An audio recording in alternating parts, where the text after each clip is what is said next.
Hello everyone, कैसे हैं आप सब। आई होप आप बहुत अच्छे होंगे। आज हम लेके आए एक नया topic which is linear equation in two variable, जो क्लास 9 का अलजेब्रा का एक टॉपिक है, जहां पे आपको आपने 8th में लीनियर के बारे में पढ़ा कि इक्वेशन क्या होती है, एक्सप्रेशन क्या होता है। एंड अब हम पढ़ेंगे 9th में कि टू वेरिएबल वाले इक्वेशंस को हम कैसे समझते हैं, उनको फॉर्म कैसे करते हैं। ठीक है, तो पहले मैं आपको बेसिक से स्टार्ट करूंगी कि एक्सप्रेशन क्या होता है, आपका लीनियर एक्सप्रेशन का क्या मतलब है, इक्वेशन का क्या मतलब है, एंड जो basic terms related to our topic. ठीक है, तो हम 1 बाय 1 कवर करेंगे। आई होप आप लास्ट तक रुके ताकि आपको पूरा टॉपिक अच्छे से समझ में आ जाए। ये विदिन 1 आवर का सेशन है, हम लोग 1 घंटे में पूरा टॉपिक फिनिश कर लेंगे, इससे कि आपको भी टाइम ईज रहेगा और हमें भी। ठीक है, तो स्टार्ट करते हैं। सबसे पहले मैं आपको ये बताना चाहूंगी कि हमारा जो ऑनलाइन प्लेटफॉर्म है which is Kalam learning centre, वहां पे ये कोर्स अवेलेबल है ग्रेड 9 के लिए, एंड मल्टीपल कोर्सेज और भी हैं जो जेई और नीट वाले बच्चों के लिए है, जो अभी से उन्होंने मेंटालिटी प्रिपेयर कर ली है कि हमें आगे जाके जेई या नीट की तैयारी ही करनी है। उनके लिए भी मल्टीपल कोर्सेज अवेलेबल है, बट ये एक स्टैंड अलोन कोर्स है जहां पे 9th के बच्चों को कोर्स वाइज जो भी आपका टॉपिक है कवर कराया जाएगा। इसका जो मेजर प्राइस है वो है आपका 4220, but if you use my coupon code, तो आपको ये पड़ेगा अबाउट 2020 का, ऑलमोस्ट हाफ प्राइस पे पड़ रहा है। ऑलमोस्ट क्या, आपका ये हाफ प्राइस ही है, राइट। तो आपको हाफ प्राइस पे ये कोर्स पड़ेगा विच वुड बी 2020, एंड बहुत ही मिनिमल कॉस्ट है ये नहीं कि बहुत महंगा कोर्स है। डू नॉट थिंक कि बहुत महंगा है, बिकॉज इसमें आपके doubt sessions, live sessions, recordings जो होंगी वो आपको अवेलेबल भी रहेंगी। तो आई डू नॉट थिंक कि ये आपको कॉस्टली पड़ने वाला है ना। तो ये जो कॉस्ट है which is not too much. I hope आपको समझ में आ रही है मेरी बात। और ऐसे मल्टीपल कोर्सेज और भी अवेलेबल है, तो it's completely up to you. I would prefer कि आप ये कोर्स एनरोल कर लें ताकि आपको भी एक रेगुलर अपडेट मिलता है, बिकॉज कंसिस्टेंसी बहुत इंपॉर्टेंट है, राइट। वो आपकी आएगी only with the help of a particular guidance. ठीक है, तो आगे हम स्टार्ट करते हैं अपने टॉपिक से, जो कि है हमारा क्या, वेरिएबल्स एंड कांस्टेंट। सबसे पहले देखो, इक्वेशन और एक्सप्रेशन में क्या होता है, सबसे पहले बेसिक टर्म्स आते हैं वेरिएबल्स एंड कांस्टेंट। ठीक है, अब एक एग्जांपल लेती हूँ कि आप एक क्रिकेट टीम या एक क्रिकेट मैच देखने के लिए गए। ठीक है, तो आपको पता है कि एक टीम में 11 मेंबर्स होते हैं। क्या होता है, 11 प्लेयर्स होते हैं, है ना। 11 प्लेयर्स होते हैं एक टीम में, करेक्ट। बट जो उनका स्कोर होता है, जो वो स्कोर कर रहे हैं ड्यूरिंग द मैच, वो आपका चेंज होता रहता है।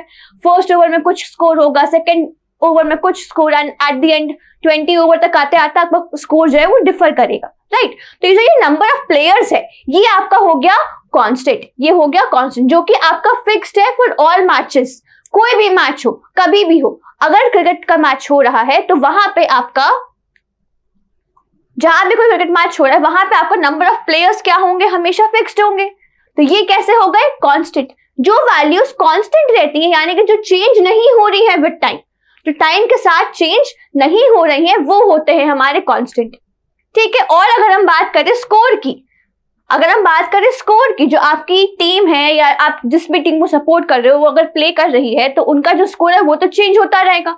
तो जो चीज चेंज होती रहती है, जो वैरी करती रहती है, वो होते हैं हमारे वेरिएबल, जैसे कि स्कोर, राइट। तो यहाँ पे मैं स्टेटमेंट लिख रही हूं एक, क्या कि वेरिएबल्स क्या होते हैं, variables are values that differ और वैरी, जो कि डिफर करते हैं या वैरी करते हैं विद टाइम। ठीक है, टाइम के साथ उनकी वैल्यू चेंज कर सकती है।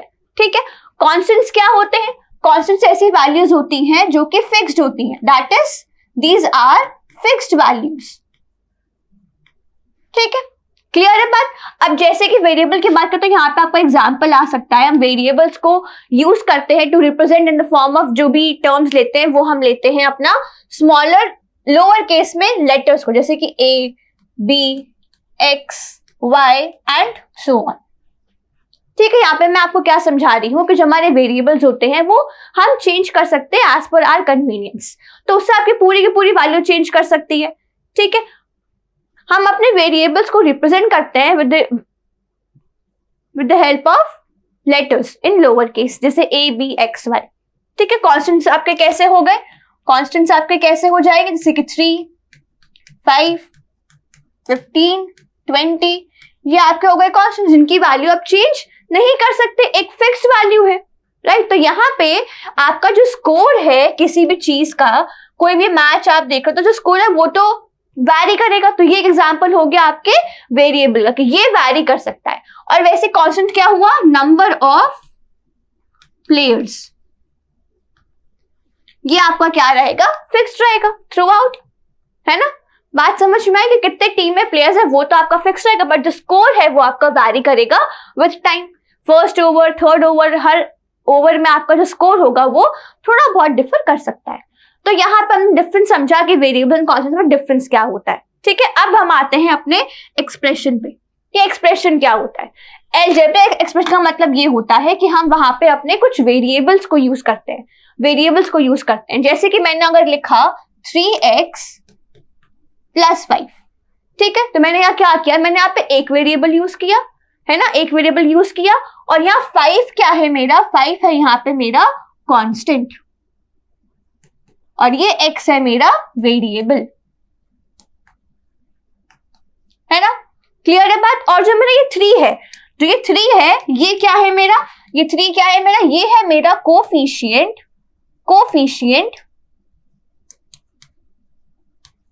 ऑफ x, x का कोफिशिएंट है मेरा 3। बात समझ में आई। ये क्या है, एक एक्सप्रेशन है। ये क्या बन रहा है, ये बन रहा है एक हमारा अलजेब्रिक एक्सप्रेशन, जहां पे हमारे पास कॉम्बिनेशन है ऑफ कांस्टेंट,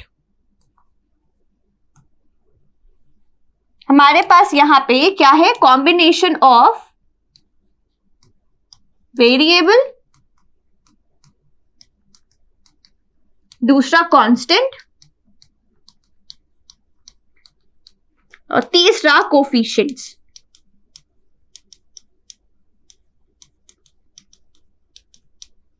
इनका जो कॉम्बिनेशन है along with operations, along with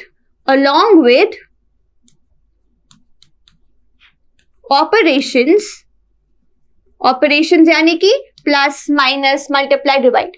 तो अगर हमारे ये 3 चीजें आ रही है, साथ में हमारे ऑपरेशंस भी आ रहे हैं, तो ये क्या बन जाएगा, ये बन जाएगा एक हमारा अलजेब्रिक एक्सप्रेशन।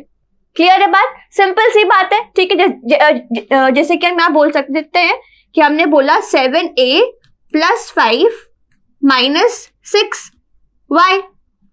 तो यहाँ पे क्या किया मैंने, यहाँ पे मैंने 2 वेरिएबल यूज किए, a एंड y मेरे क्या हो गए, वेरिएबल्स हो गए।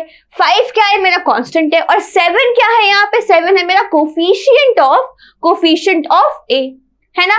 बात समझ में। तो यहाँ पे जो प्लस माइनस हो रहा है, ये क्या हो रहा है, ये आपका शो कर रहा है ऑपरेशन। ठीक है, बात समझ में आई।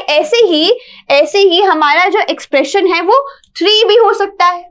3 भी हमारा है तो वो कांस्टेंट, 3 क्या है, एक कांस्टेंट, इसके पास कोई भी वेरिएबल नहीं है। जब कोई वेरिएबल नहीं है तो भी हम इस 3 को क्या बोल सकते हैं, कांस्टेंट।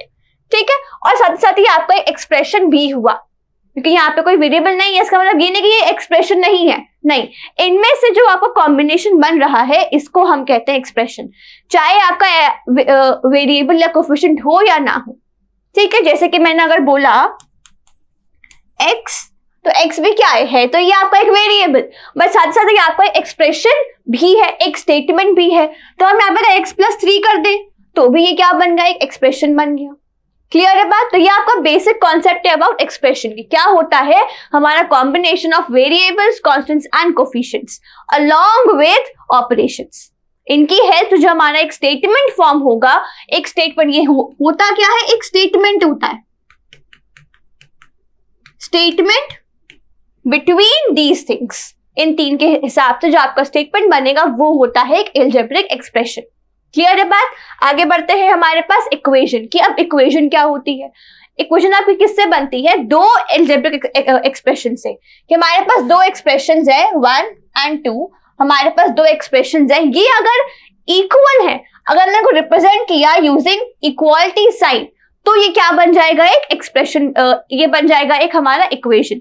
जैसे कि अगर हम बात करें कि मेरे पास एक एक्सप्रेशन है 3x + 7, ये मेरा एक एक्सप्रेशन है। दूसरा मैं एक बोल देती हूँ कि दूसरा मेरे पास है 7a - 3।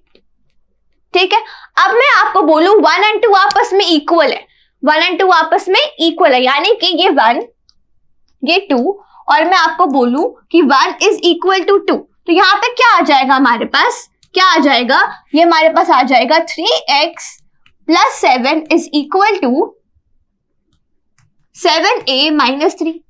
यानी कि आपका एक एक्सप्रेशन ये एंड दूसरा एक्सप्रेशन ये, दोनों आपस में क्या हो गए, इक्वल हो गए। तो अगर हम यहाँ पे इक्वालिटी का साइन यूज कर रहे हैं, अगर हम अपना यहाँ पे इक्वालिटी का साइन यूज कर रहे हैं बिटवीन टू एक्सप्रेशंस, तो ये क्या बन जाएगी, एक इक्वेशन बन जाएगी।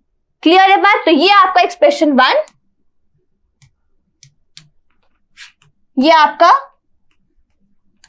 एक्सप्रेशन 1 एंड ये आपका क्या है, एक्सप्रेशन 2। ठीक है, 1 एंड 2 के बीच में मैंने इक्वालिटी का साइन लगा दिया, तो this will indicate a formation of equation. बात समझ में आई कि ये आपको क्या बन गई, एक इक्वेशन बन गई। ठीक है, ऐसे ही हम इनको फर्दर सिंप्लीफाई कर सकते हैं, वो उस पर हम आएंगे आगे बाद में कि हम इसको सॉल्व कैसे करते हैं, सोल्यूशन कैसे निकालते हैं। ठीक है, तो ये था बेसिक एग्जांपल। अब यहाँ पे मैंने कितने वेरिएबल यूज किए, 2 वेरिएबल। ऐसे ही आपके मल्टीपल वेरिएबल्स भी हो सकते हैं, सिर्फ एक वेरिएबल भी हो सकता है। जैसे कि अगर मैं यहाँ पे बोलूं 3a + 5 इज इक्वल टू 10, तो ये क्या बता रहा है आपको कि आपके पास एक वेरिएबल है, एक कांस्टेंट ये भी है एंड 3 आपका क्या है, कोफिशिएंट है। बात समझ में आई? ठीक है, तो ये भी क्या हो गया, एक इक्वेशन हो गई, हमने एक ही वेरिएबल यूज किया। ठीक है, ऐसे ही अगर मैंने लिखा 3a² + 7b² + c = 7, तो यहाँ पे क्या हो रहा है, यहाँ पे देखो आपके 3 वेरिएबल आ रहे हैं, a² b² एंड c। तो इनकी जो पावर जा रही है वो डिफर कर सकती है, उससे हमें मतलब नहीं है। यहाँ पे मतलब इस चीज से है कि आपका ये लेफ्ट साइड एक एक्सप्रेशन है, राइट साइड एक एक्सप्रेशन है, और बीच में हमारे पास क्या है, इक्वालिटी का साइन। तो ये भी क्या हो गया, एक एक्सप्रेशन हो गया, ये भी क्या हो गया, एक इक्वेशन हो गई। बात समझ में आई? ठीक है, तो यहाँ पे हमने कितने वेरिएबल यूज किए, 3 वेरिएबल। ऐसे ही अगर मैं लिखूं 9a³ + 27b³ is equal to 27ab, तो ये भी क्या हुआ, एक इक्वेशन। वाई? बिकॉज आपका लेफ्ट साइड आपको एक एक्सप्रेशन दे रहा है, राइट साइड आपको एक एक्सप्रेशन दे रहा है, बीच में क्या लगा, इक्वालिटी का साइन। तो ये पूरा क्या हो गया, हमारा एक इक्वेशन हो गई। तो यहाँ ये मैटर नहीं करता कि आपकी पावर क्या जा रही है इक्वेशन की, या आपके वेरिएबल की पावर कितनी जा रही है, उससे मतलब नहीं है। पावर जा रही हो ना जा रही हो, आपका अगर वेरिएबल्स कांस्टेंट के फॉर्म में 2 एक्सप्रेशंस हैं एंड दोनों आपस में इक्वल हैं, तो उनको हम क्या कहेंगे, उनको हम कहेंगे इक्वेशन। बात समझ में आई? बेसिक से एकदम। ठीक है, अब हम बढ़ते हैं कि हमारे जो लीनियर इक्वेशन है ये क्या होती है। लीनियर इक्वेशन क्या होती है, मल्टीपल वेरिएबल्स हो सकते हैं, मैंने अभी आपको बताया है ना कि आपके 3 वेरिएबल हो सकते हैं, 4 हो सकते हैं, 6 हो सकते हैं। बट लीनियर का मतलब क्या है, लीनियर का मतलब ये होता है कि डिग्री 1 होनी चाहिए। आप बोलोगे मैम डिग्री क्या होती है ना, ये तो मैंने आपको बताया ही नहीं। डिग्री क्या होती है, डिग्री होती है आपकी highest power of the equation.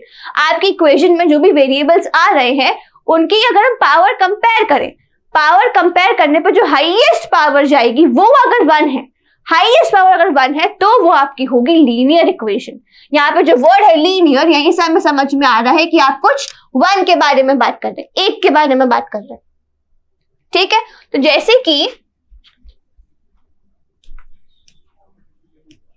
Degree is 1, तो जैसे कि अगर हम बात करें, मैंने कोई एग्जांपल लिखा कि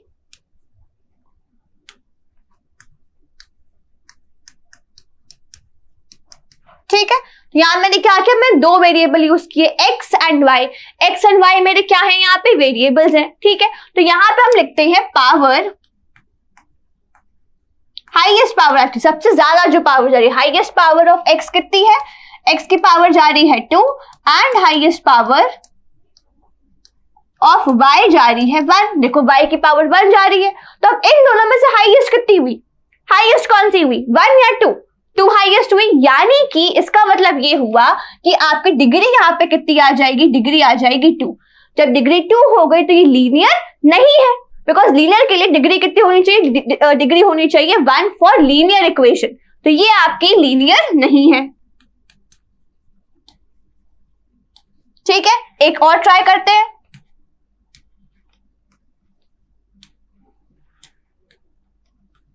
ठीक है, एक और ट्राई करते हैं। जैसे कि मैंने लिखा 3x plus 7y plus 8z is equal to 32।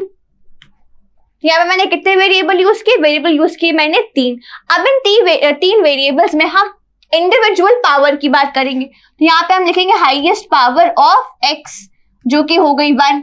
अब highest power of second variable जो कि है y, तो हाईएस्ट पावर ऑफ y आ गया 1। फिर हाईएस्ट पावर ऑफ z वो कितनी हो गई 1। तो आप देख रहे हो सबकी पावर कितनी जा रही है? हाईएस्ट 1 जा रही है। इसका मतलब ये हुआ कि इस पूरे इक्वेशन की डिग्री आ जाएगी 1। अब जब डिग्री 1 आ गई तो हम इसको कह सकते हैं कि yes it is linear equation. तो ये आपकी लीनियर है ना? बात समझ में आई? लीनियर इक्वेशन का मतलब क्या हुआ? कोई भी आपकी इक्वेशन जहां पे मल्टीपल वेरिएबल्स आ रहे हो, एक वेरिएबल हो या मल्टीपल वेरिएबल्स हो, पर हर वेरिएबल की हाईएस्ट पावर कितनी जानी चाहिए?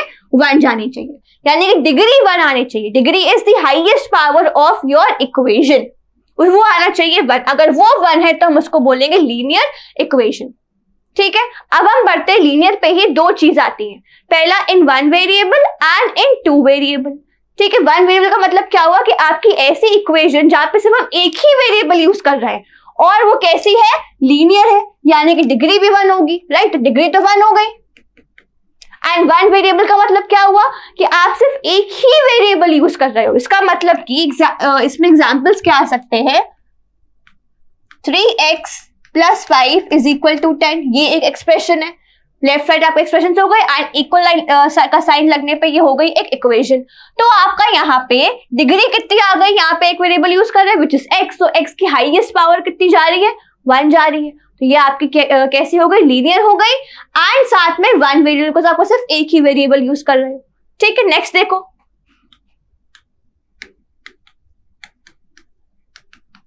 ये देखो यहाँ पे भी क्या हुआ? आपका लेफ्ट साइड आपका एक्सप्रेशन, ये भी एक्सप्रेशन बीच में इक्वल, यानी कि पूरी क्या बन गई? इक्वेशन। अब ये लीनियर है या नहीं? वेरिएबल हम एक ही यूज कर रहे हैं तो ये हो गया 1 वेरिएबल, एक ही वेरिएबल यूज कर रहे हैं और साथ ही साथ आपके ए की जो हाईएस्ट पावर है वो जा रही है 1, तो ये आपके साथ में लीनियर भी हो गई एंड 1 वेरिएबल भी हो गई। बात समझ में आई? तो यहाँ पे मतलब ये है कि आपका सब कुछ लिखा हुआ है।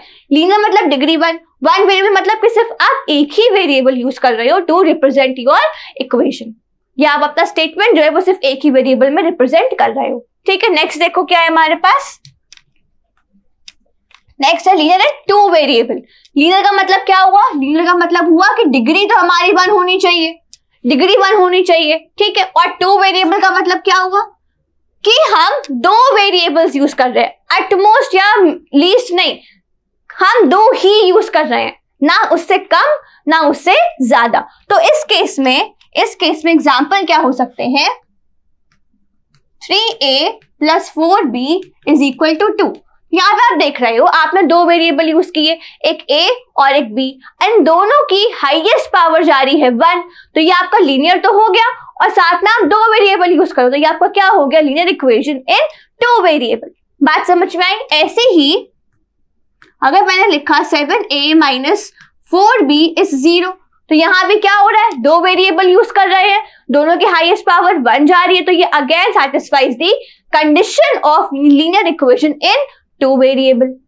ठीक है, क्लियर है बात? तो ये था basic concept behind linear equation 1 variable and in 2 variable. आगे बढ़ते हैं, फिर देखो क्या है हमारे पास? Linear equation in 2 variable. अब हम थोड़ा डिटेल में एक बार देखते हैं, बस ये पूरा जो चैप्टर है वो हमारा इसके बेस पे है। 1 वेरिएबल का आपने 8th में ऑलरेडी पढ़ रखा है, जिसमें आपको समझाया गया था कि हम x की वैल्यू कैसे फाइंड करते हैं। पर हम बात करें 2 वेरिएबल की, तो एक बार हम इसकी स्टेटमेंट पढ़ लेते हैं। क्या कह रहे हैं? एक एल्जेब्रिक इक्वेशन, एल्जेब्रिक का मतलब क्या हुआ? जहां आप वेरिएबल्स एंड कॉन्स्टेंट्स यूज कर रहे हो, एंड इक्वेशन का मतलब क्या हुआ? जहां पे एक इक्वालिटी का साइन यूज कर रहे हो, है ना? फिर देखो इन 2 variable is a mathematical statement. ये आपका क्या है? एक मैथमेटिकल स्टेटमेंट है जो कि शो कर रहा है, showing in equality between 2 algebraic expressions. क्या कर रहा है? 2 एल्जेब्रिक एक्सप्रेशंस के बीच में क्या शो कर रहा है? इक्वालिटी शो कर रहा है। फिर जो कि दैट कंटेन्स 2 डिस्टिंक्ट वेरिएबल्स, जो कि दो अलग अलग वेरिएबल्स को होल्ड कर रहा है। क्या कर रहा है? होल्ड कर रहा है। और क्या होने चाहिए? दोनों अलग अलग होने चाहिए। अगर मैंने लिखा 7x + 5x = 10, तो यहाँ पे आप देख रहे हो आपके दोनों वेरिएबल कैसे है? सेम है। तो यहाँ आपका 2 वेरिएबल नहीं होगा। अगर हम 2 वेरिएबल की बात कर रहे हैं तो दोनों वेरिएबल्स कैसे होने चाहिए? डिस्टिंक्ट, यानी कि अलग अलग होने चाहिए, सेम नहीं होने चाहिए। तो ये हमारा केस नहीं आएगा। ठीक है, फिर देखो, where the variables are raised to non-negative integer power, जहां पे आपकी वेरिएबल्स की जो पावर जाएगी वो जाएगी non negative integer power. Negative नहीं होनी चाहिए एंड इंटीजर होनी चाहिए। अगर ऐसी पावर आ रही है हमारे वेरिएबल्स की तो वो होंगे हमारे लीनियर इक्वेशन इन 2 वेरिएबल।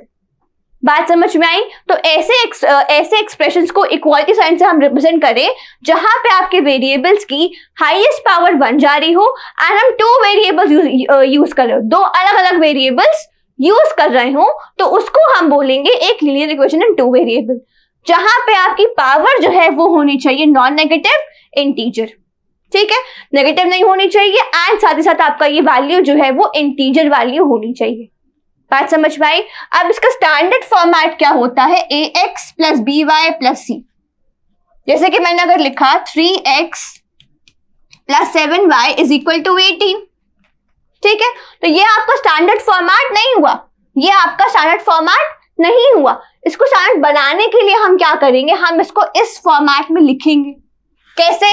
आपका पहले आया 3x + 7y एंड अब अपने 18 को शिफ्ट करो लेफ्ट साइड पे, तो ये क्या हो गया? -18 = 0। अब आप 18 को ले आए लेफ्ट पे, तो यहाँ क्या बचा? कुछ नहीं, दैट इज 0, है ना? बात समझ में आई? अब यहाँ पे इसको आप कंपेयर करो, आप इसको इससे कंपेयर करो, तो आपकी a की वैल्यू क्या होगी? a की वैल्यू क्या आएगी? ax, और यहाँ पे 3x, यानी कि a क्या हो गया? 3। b देखो, b क्या आएगा? b क्या है? 7y by, तो ये आपका क्या हो गया? +7। एंड c क्या होगा? यहाँ पे क्या है? +c -18, तो आपका c आ गया -18। ठीक है, तो a और b क्या है हमारे? a और b क्या है हमारे? Where a and b are the coefficients of x and y respectively। यानी कि आपका a क्या है? x का कोफिशिएंट और b क्या है? y का कोफिशिएंट। ठीक है, एंड आपकी a की वैल्यू एंड b की वैल्यू 0 नहीं होनी चाहिए। अगर आपकी वैल्यू a की 0 हो गई तो ये क्या हो जाएगा? 0x मतलब कि कंप्लीटली 0, तो आपका वेरिएबल तो हट गया ना, फर्क ही नहीं पड़ेगा उसको, है ना? आपका यहाँ से वेरिएबल पूरा हट जाएगा। तो इसीलिए आपका a और b की वैल्यू 0 नहीं होनी चाहिए। c आपका 0 हो सकता है, that's completely fine, but a और b 0 नहीं हो सकते, बिकॉज दोनों क्या है? Coefficients of our variables. Variable का जो कोफिशिएंट है वो आपके 0 नहीं होने चाहिए जब हम 2 वेरिएबल की बात कर रहे हैं अपने लीनियर इक्वेशन में। बात समझ में आई? तो यहाँ पे आपका a एंड b क्या है? x एंड y के कोफिशिएंट्स हैं, जहां पे ये दोनों वैल्यू 0 नहीं हो सकती। ये है basic definition of linear equation in 2 variable. बात समझ में आई? इसके वजह में क्वेश्चन ट्राई करते हैं जल्दी से। क्या कह रहा है क्वेश्चन की express the following equation in the standard format. क्या करना है आपको? स्टैंडर्ड फॉर्मेट में इनको रिप्रेजेंट करना है, एक्सप्रेस करना है and indicate the values of a, b and c। आपको हर केस में a, b, c की values along with standard format में आपको अपने एक्सप्रेशन को एक्सप्रेस करना है। तो पहला वाला ट्राई करते हैं। पहला वाला क्या कह रहा है? -2x + 3y = 12। अब आप क्या करो? सारे टर्म्स को लेफ्ट साइड पे शिफ्ट कर लो, सबको लेफ्ट पे। ये तो ऑलरेडी लेफ्ट पे है ना? तो हम राइट वाले को लेफ्ट पे ले आते हैं, तो ये हो गया -2x + 3y - 12 = 0। तो ये आपका क्या आ गया? ये आपका क्या आ गया? एक स्टैंडर्ड फॉर्मेट में लीनियर इक्वेशन है 2 वेरिएबल का फॉर्मेट। ठीक है, अब उसका फॉर्मेट क्या था? देखो ax + by + c = 0। अब आप कंपेयर करो, ऑन कंपेयरिंग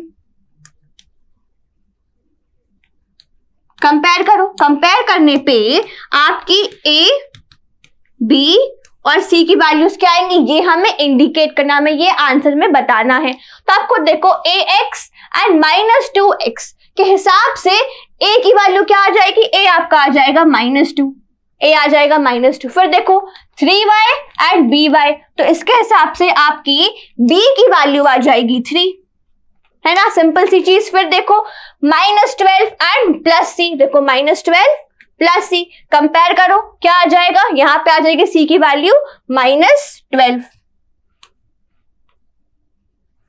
तो ये रहा हमारा स्टैंडर्ड फॉर्मेट एंड ये है हमारा indication of answer of values of a, b and c। समझ में आई बात? चलो नेक्स्ट ट्राई करते हैं। चलो नेक्स्ट क्या है हमारे पास, y is equal to x/2। ठीक है, सबसे पहला काम हमें ये करना है कि हम अपने कोफिशिएंट्स को ऐसे फॉर्म में लिख ले, या अपने वेरिएबल से जितने भी टर्म्स है सबको एक साइड पे लिख ले, यानी कि लेफ्ट साइड पे। तो यहाँ पे हम एलसीएम भी ले सकते हैं, यानी क्रॉस मल्टीप्लाई भी कर सकते हैं। तो ये आपका आ जाएगा 2y, या हम ऐसे ही लिखते हैं, ऐसे ही लिखने का ट्राई करते हैं। इसमें हम क्या कर सकते हैं, x/2 को आप लेफ्ट पे ले आओ, तो ये हो गया -x/2 plus y is equal to 0, because left right पे तो कुछ अब बचा ही नहीं। तो अब हम इसको कंपेयर करेंगे,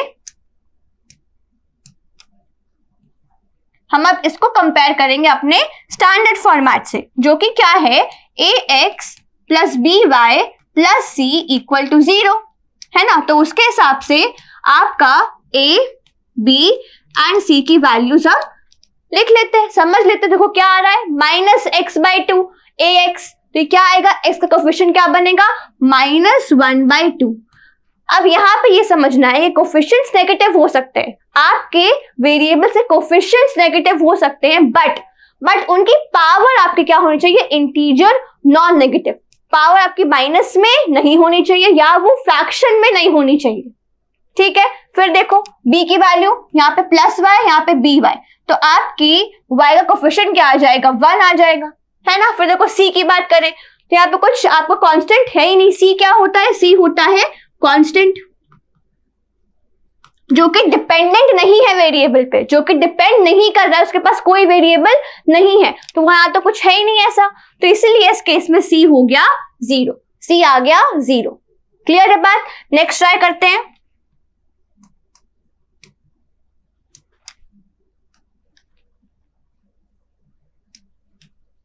देखो नेक्स्ट ट्राई करते हैं। नेक्स्ट क्या बोल रहे हैं, x-4 is equal to y। ठीक है, अब आप y को ले आओ लेफ्ट साइड पे, तो ये क्या हो गया आपके पास, x - y - 4 is equal to 0। तो ये हमारे पास क्या आ गया, standard format of the given equation, है ना। अब हम इसे कंपेयर करेंगे किससे, ax plus by plus c equal to 0 से। तो यहां से हमें क्या मिलेगा, हमें मिलेगी अपनी a, b एंड c की रिस्पेक्टिव वैल्यूज। अब देखो ax, तो a की वैल्यू क्या हो गई, 1 हो गई, तो यहाँ पे a आपका 1 आ गया। फिर -y प्लस by, तो उसके हिसाब से b कितना आ जाएगा, -1 आ जाएगा। एंड अब हम लास्ट में कंपेयर करेंगे कांस्टेंट को, तो यहाँ है -4 प्लस c, कंपेयर करेंगे तो क्या आएगा, -4, तो यहाँ पे कांस्टेंट हो गया -4। ये हमारी वैल्यूज आ गई of a, b and c for respective equations. बात समझ में आई? इजी सा है ना। छोटा सा चाहो तो उसकी इमेज ले लो ताकि हम आगे क्वेश्चन पे बढ़ सके। ठीक है, आगे बढ़ते हैं। आगे हमारे पास क्या है, check if the following are linear और नॉट।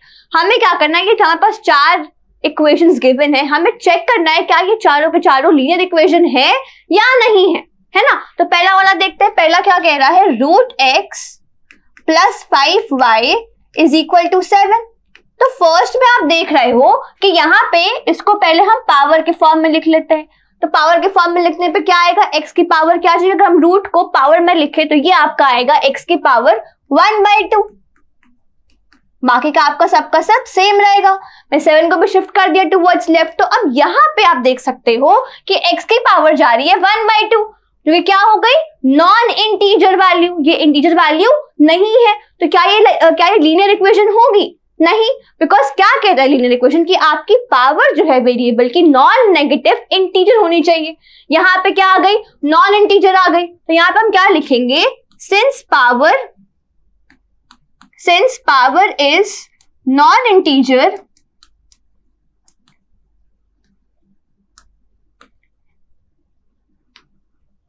therefore this is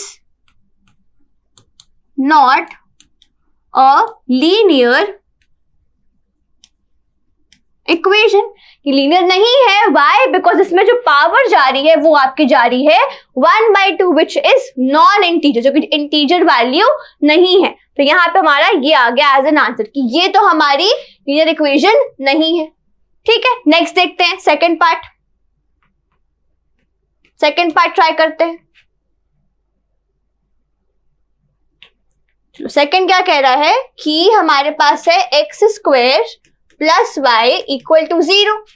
ठीक है, पावर चेक करते हैं, पावर कितनी जा रही है, यहाँ पे x की पावर 2 है एंड y की पावर तो 1 है, तो आपकी हाईएस्ट पावर क्या होगी, डिग्री कितनी आएगी, डिग्री आ जाएगी 2। यहाँ पे आपकी डिग्री आ गई 2। तो क्या लीनियर इक्वेशन के केस में डिग्री 2 हो सकती है? क्या हमारी डिग्री लीनियर के केस में 2 हो सकती है? नहीं, है ना। तो यहाँ पे हम क्या बोल सकते हैं, since d is not equal to 1, d हमारा 1 नहीं है, इसीलिए it is not a linear equation। Linear equation नहीं है, why? बिकॉज डिग्री हमारी 1 नहीं आ रही, डिग्री 1 होती तो ये हमारा लीनियर हो सकता था, है ना। नेक्स्ट देखते हैं,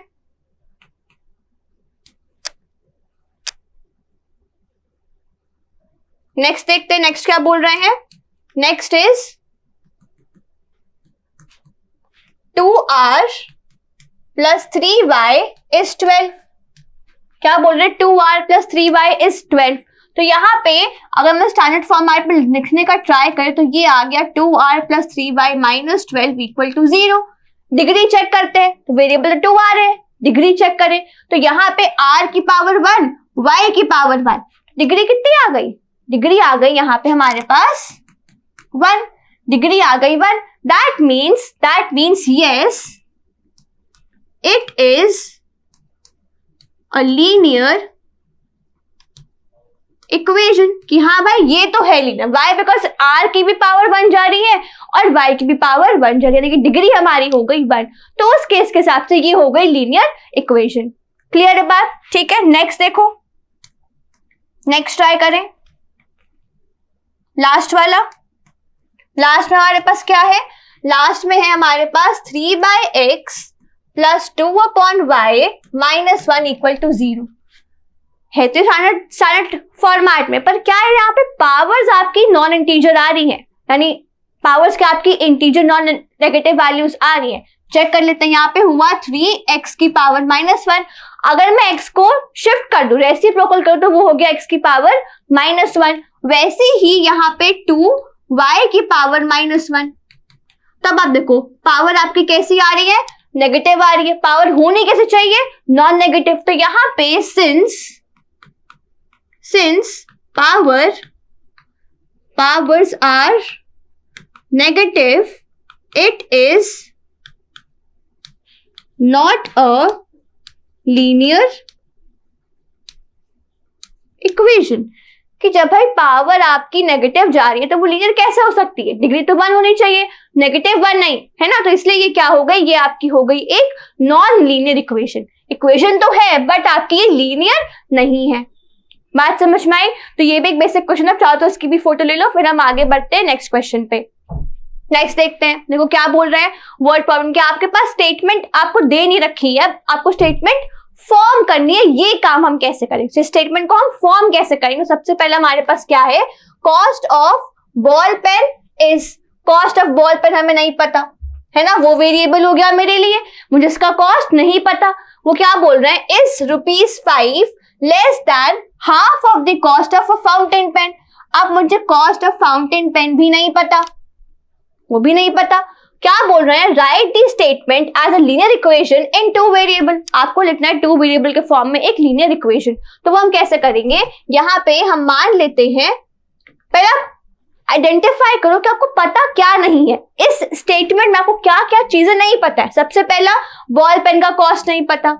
दूसरा, हमें फाउंटेन पेन का कॉस्ट नहीं पता। तो हम क्या कर सकते हैं, यहां पे हम क्या कर सकते हैं, let the cost of ball pen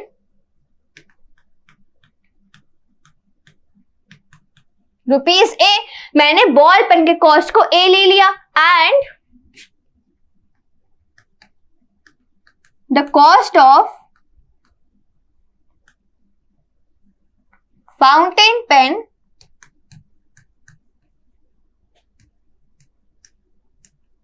वो मैंने बी ले लिया। मैंने क्या किया, मैंने बॉल पेन के कॉस्ट को ए ले लिया एंड फाउंटेन पेन के कॉस्ट को बी ले लिया। अब मैं स्टेटमेंट फॉर्म करूंगी। अब मैं फॉर्म करूंगी स्टेटमेंट।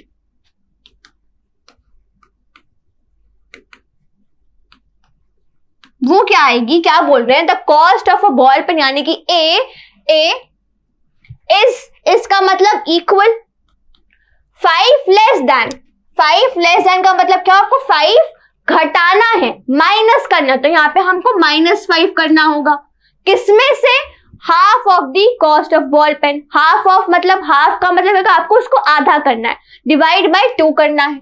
हाफ का मतलब डिवाइड बाय 2 करना है। और किस में डिवाइड करना है, कॉस्ट ऑफ फाउंटेन पेन में। यानी कि ये आ जाएगा कि आपका cost of a ball pen is माने इक्वल 5 लेस मतलब 5 को माइनस करना है। किस में से माइनस करना है, बॉल पेन के फाउंटेन पेन के कॉस्ट के हाफ से, है ना। तो यहाँ पे आपके पास स्टेटमेंट क्या आ गया कि A is equal to B/2 -5। ये आपकी आ गई स्टेटमेंट। अब हम इसको लिख लेते हैं स्टैंडर्ड फॉर्मेट में। वो कैसे आएगा, सबको आप शिफ्ट कर लो टूवर्ड्स लेफ्ट साइड। तो ये हो गया A - B/2 + 5 is equal to 0। तो ये हमारे पास आ गया standard format of the given statement जो हमने लिखा है मैथमेटिकल स्टेटमेंट में। बात समझ में आई, इजी है ना। आगे बढ़ते हैं नेक्स्ट। अब देखो यहाँ पे क्या बोल रहे हैं, height of Arman is 8 more than 3 times Vibhor's age. Again यहाँ पे पहले आपको आइडेंटिफाई करना है कि आपको कौन सी चीजें नहीं पता है, उनको वेरिएबल असाइन कर देंगे और हमारा काम बन जाएगा। ठीक है, तो यहाँ पे हमें हाइट ऑफ अरमान नहीं पता, हमें हाइट ऑफ अरमान नहीं पता, राइट। एंड हमें यहाँ पे विभोर की एज नहीं पता, विभोर की एज भी नहीं पता, है ना। तो हम यहाँ क्या कर सकते हैं, यहाँ हम क्या कर सकते हैं कि हम अज्यूम कर लेते हैं, लेट दी हाइट ऑफ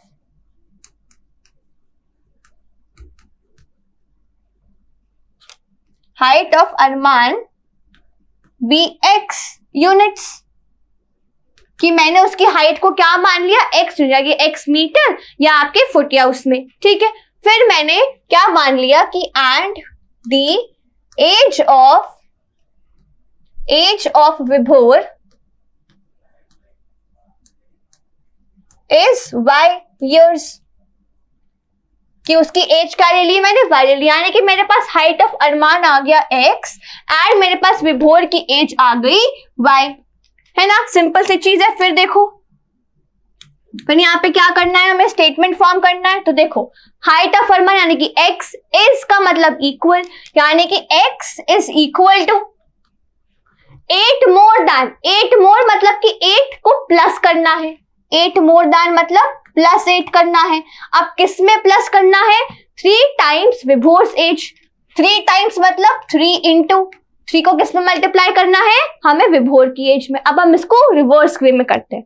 विभोर की एज y है, क्या करना है 3 टाइम्स, तो ये हमारे पास आ गया 3y। ठीक है, इसमें क्या करना है, 8 को ऐड करना है, इसमें 8 को ऐड कर दिया, बन गई इक्वेशन, है ना। इसको स्टैंडर्ड फॉर्मेट में कन्वर्ट कर लेते हैं। तो ये हमारे पास आ गया x - 3y - 8 is equal to 0, बन गई, है ना। क्या किया उन्होंने, बोला अरमान की एज इस, इसका मतलब होता है इक्वल, है ना, इसका मतलब हो गया इक्वल। ठीक है, 8 मोर मतलब आपको 8 को प्लस करना है। अब किस में प्लस करना है, 3 टाइम यानी कि 3 इंटू विभोर की एज। अब इसको रिवर्स में देखो, तो क्या करना है, y में 3 को मल्टीप्लाई करना है और उसमें फिर 8 को ऐड कर लेना, तो बन गई इक्वेशन। इजी है ना। एक और ट्राई करते हैं, एक और प्रॉब्लम और ट्राई करते हैं। अब यहाँ पे हम बात करेंगे नंबर की, कि जैसे कि मेरे पास 2 डिजिट नंबर है, जैसे मैंने बोला 34, तो इसको मैं क्या लिख सकती हूँ, इसको मैं लिख सकती हूँ 3 इंटू 10 प्लस 4। कोई दिक्कत, क्या लिखा मैंने, 34 को 3 इंटू 10 प्लस 4। ठीक है, ये क्या है, मेरा standard format of writing a 2 digit number. ठीक है, अब देखो क्वेश्चन क्या कह रहा है, a number 27 more than number obtained by reversing it's digits. क्या बोले, 20 कोई एक नंबर है, वो क्या है, 27 है, ज्यादा यानी कि प्लस करना है, किससे ज्यादा है, उसी नंबर से जब हमने उसको ऑब्टेन किया बाय रिवर्सिंग उसके डिजिट्स। यानी अगर मेरे पास नंबर 34 था तो रिवर्स करने पे क्या आ जाएगा, 43 आ जाएगा, है ना। फिर देखो क्या बोल रहे हैं कि it's units and tens digits are x and y, कि यूनिट्स की प्लेस पे x है एंड टेंस की प्लेस पे y है ना। फिर नेक्स्ट क्या है कि write the linear equation representing the above statement. जो हमें स्टेटमेंट दिया गया है, अब हमें इसे लिखना है मैथमेटिकल टर्म्स में। तो कैसे कर सकते हैं, यहां पे हमें पता है कि डिजिट एट यूनिट्स प्लेस वो क्या है, x। देखो यूनिट्स प्लेस पे x है and digit at tens place वो क्या है, y।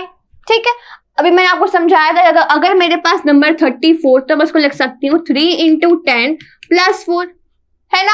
यानी कि 10 किस में मल्टीप्लाई कर रहे हैं, टेंस की डिजिट से। तो यहाँ पे सेम वे में मेरे पास ओरिजिनल नंबर क्या आ जाएगा, 10x plus y, sorry 10y plus x,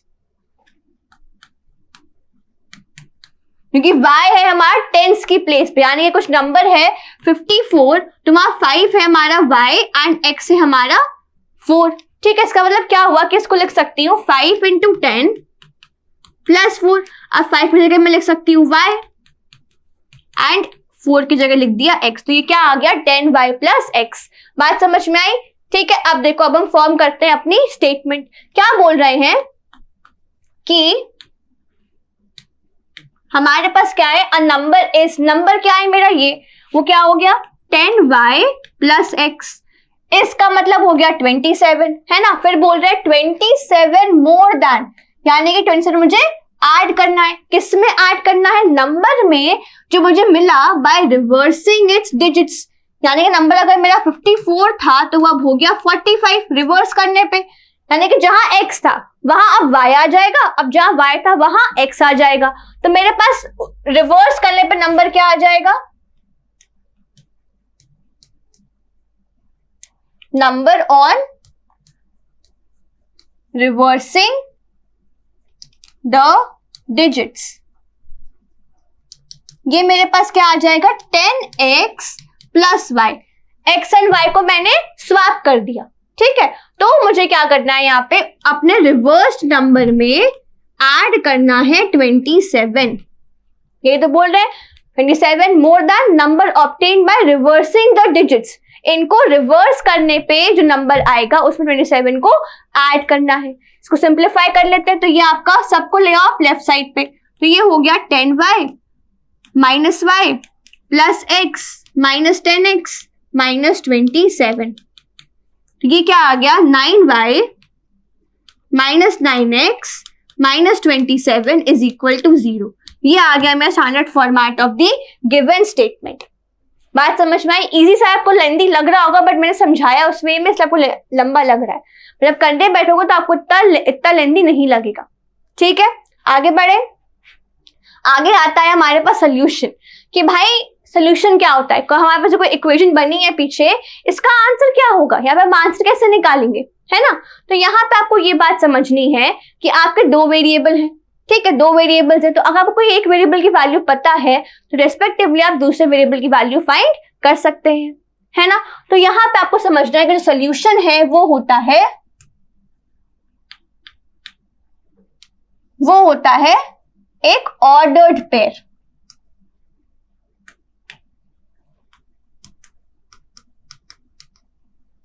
वो होता है एक ऑर्डर्ड पेयर। ऑर्डर्ड पेयर का मतलब क्या होता है? कॉम्बिनेशन ऑफ टू नंबर्स, दो नंबर्स का कॉम्बिनेशन इन अ वे जो आपको ब्रैकेट्स में हमने मेंशन करे। जैसे कि मैंने यहां लिखा 3,4, ठीक है, तो उसका मतलब क्या हुआ कि जो ये 3 है ये हो गया मेरी x की वैल्यू और 4 हो गई मेरी y की वैल्यू। तो ये क्या करेगा? मेरी इक्वेशन को सेटिस्फाई कर देगा। अगर मैंने x की जगह 3 रखा एंड y की जगह मैंने 4 रखा तो मेरी पूरी इक्वेशन क्या होगी? सेटिस्फाई हो जाएगी। ठीक है, जैसे कि मैंने अगर लिखा कि 7x से मैंने लिखा x + y = 5, ठीक है, तो यहां पर मैंने x की value 2 they the and y की वैल्यू 3 ले ली, तो क्या ये आपको सेटिस्फाई करेगा? बिल्कुल करेगा। x आपका 2, y आपका 3। ऐसे ही हम एक और पेयर फाइंड कर सकते हैं, जैसे कि 1,4, यहां रखो 1, यहां रखो आप 4, ऐड करो क्या आएगा? 5। तो क्या ये सेटिस्फाई हो रहा है? बिल्कुल हुआ। तो ये भी क्या हो गया आपका? Another pair of solution for your given equation. ऐसे ही हम यूज कर सकते हैं 3,2 कि x की वैल्यू 3 हो गई, y की 2 हो गई, तो ये भी आपका क्या है? एक order pair of the given question. ठीक है, क्वेश्चन के हिसाब से। अब आपका ये पेयर और ये पेयर आपस में सेम नहीं है, यहाँ पे ऑर्डर मैटर करता है। वाई? बिकॉज यहाँ पे क्या है? x आपका 2 है एंड y आपका 3 है, बट यहाँ क्या हुआ? x आपका 3, y आपका 2, तो क्या दोनों सेम आ रहे हैं? वैल्यूज मैच नहीं कर रही हैं, डिफर कर रही है, इसीलिए यहाँ पे आपके ये ऑर्डर पेयर सेम नहीं होंगे। ऐसे एक आंसर और आएगा जो कि होगा 4,1, x की वैल्यू 4, y की वैल्यू 1, है ना। तो ऑर्डर पेयर क्या होता है? हमारा सोल्यूशन क्या होता है? इन the form of x, y। यहाँ पे ऑर्डर मैटर करता है, x पहले आता है एंड उसके बाद आती है y की वैल्यू। क्लियर है बात? तो ये आ गया हमारा solution of the linear equation. अब यहाँ पे मैं आपको एक चीज और बताऊंगी कि जो हमारा ग्राफ होता है या मैं आपको बोलूं कि कितने सोल्यूशन हो सकते हैं, कितनी वैल्यूज हम फॉर्म कर सकते हैं, ये कैसे पता लगाएंगे, है ना? ये कैसे पता लगेगा? जैसे कि मैंने कोई वैल्यू लिखी 3x + 2y = 15, ठीक है, या 15 ना लेके काम करते हैं, ले लेते हैं 16, ठीक है। अब मैंने बोला कि x की वैल्यू अगर 0 है तो हम y की वैल्यू फाइंड कर सकते हैं। तो क्या हो जाएगा? 3 × 0 + 2y = 16। तो ये आ गया 2y = 16, क्योंकि ये पूरी वैल्यू क्या हो जाएगी? 0 हो जाएगी, तो कैंसिल हो गई।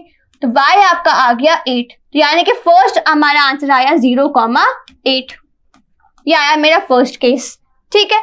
अब हम क्या कर सकते हैं? हम करते हैं y को 0, हम रखते हैं y को 0, तो क्या आएगा?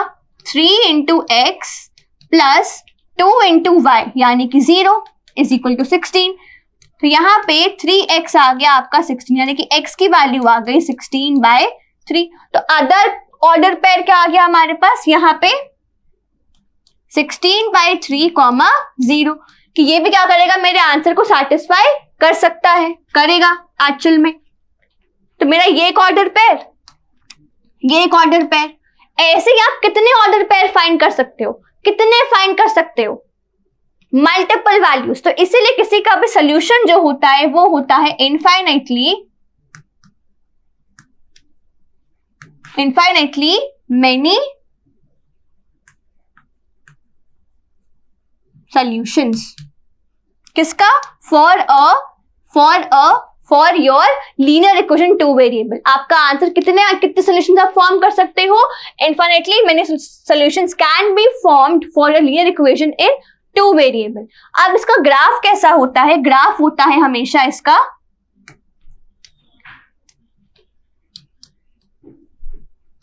ये x एक्सिस, ये y एक्सिस। अगर आप चाहो तो उसको प्लॉट कर सकते हो यूजिंग योर ऑर्डर्ड पेयर्स, तो आपका ग्राफ हमेशा कैसा आएगा? स्ट्रेट लाइन आएगा। वो स्ट्रेट लाइन कैसी भी हो सकती है, कैसी भी हो सकती है, बट होगी कैसी? हमेशा एक स्ट्रेट लाइन, हमेशा एक स्ट्रेट लाइन। तो अगर इस लाइन के फॉर्म में आपका आंसर बन रहा है तो वो कैसा होगा? हमेशा एक लीनियर इक्वेशन इन 2 वेरिएबल। बात समझ में आई? तो ये आपका हो गया basic solution of linear equation, जहां पे आपके इन्फिनिटली मेनी सॉल्यूशंस एग्जिस्ट करेंगे। व्हाई? बिकॉज मल्टीपल पेयर्स जो है आपके सोल्यूशन को सैटिस्फाई कर सकते हैं। क्लियर है बात? नेक्स्ट इसी के बेस पे क्वेश्चन ट्राई करते हैं। पहला क्या कह रहा है कि फाइंड टू सॉल्यूशंस। आपको क्या करना है? आपको दो सॉल्यूशंस फाइंड करते हैं for each of the following. आपको हर उसके लिए क्या करना है?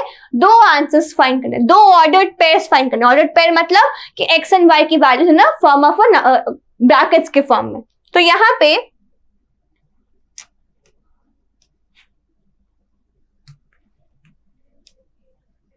पहले हम एक काम करते हैं कि हम पहले क्वेश्चन में ले लेते हैं x इक्वल टू 0। अगर x 0 है तो y की वैल्यू हम फाइंड कर सकते हैं। तो क्या करेंगे? ये हो गया हमारा 4 into 0 plus 3y equals to 12। That is 3y आपका आ गया 12, इसके हिसाब से y आपका आ गया 4। तो आपका केस 1 क्या आ गया?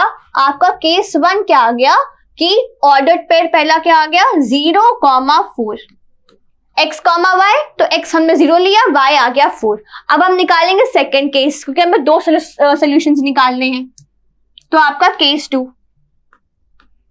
तो हम y को 0 ले लेते हैं। आप कोई और वैल्यू भी ले सकते हो, 0 ना लेके आप 3 भी ले सकते हो, 4 भी ले सकते हो। मैं 0 ले रही हूं ताकि मुझे कैलकुलेशन कम करनी पड़े। ठीक है, अब देखो 4x प्लस 3y, y मतलब 0 एंड इक्वल टू 12। तो ये आ गया आपका 4x इक्वल टू 12, यानी कि x इज इक्वल टू 3। तो आपका सेकेंड सोल्यूशन क्या आ जाएगा? सेकेंड पेयर आपका आ जाएगा x, y, दैट इज 3,0।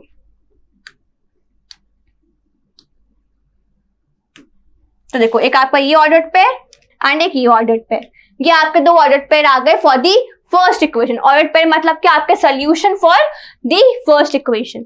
आपको दो मांगे गए थे, इसलिए मैं सिर्फ यहाँ पर दो निकाले। आप चाहो तो 4, 6 भी निकाल सकते हो एज पर द रिक्वायरमेंट, पर मैं दो कहे थे तो मैंने दो आंसर्स निकाल दिए। ठीक है, नेक्स्ट ट्राई करते हैं। नेक्स्ट यहाँ पे केस 1 ले लेते हैं। केस 1 जहां पे x इज 0, तो आपका क्या आ जाएगा? 2 इंटू 0 प्लस 3y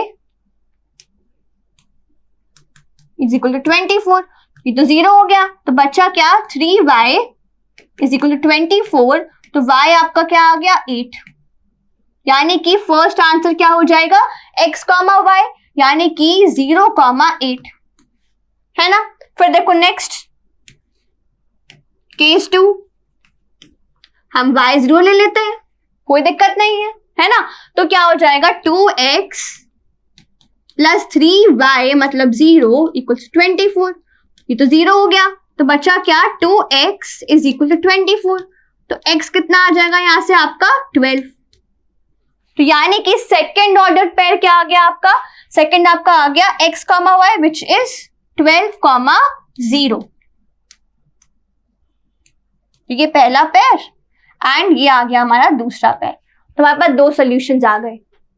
इजी है सोल्यूशन निकालना, है ना, सिंपल सी चीज है, राइट। ये ट्राई करते हैं, चलो ये ट्राई करते हैं। देखो क्या कह रहा है क्वेश्चन कि इफ x इज -1, अगर x की वैल्यू -1 है और y की वैल्यू -2 है, if x is -1, y is 2, solution of